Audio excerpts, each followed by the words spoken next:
Good morning, ladies and gentlemen. Today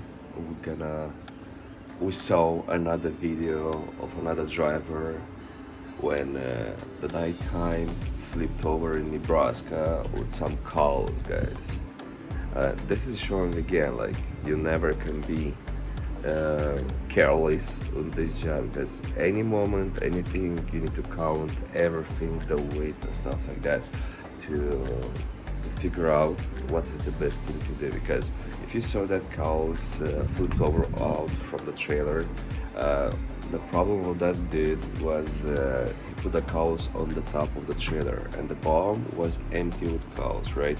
And the weight when you drive and make turns really fast is going on the right, and the cows are getting out. Again, guys, be patient, be really careful with this job and learn how to make the job, because any second anything can happen on the roads, and you never know why.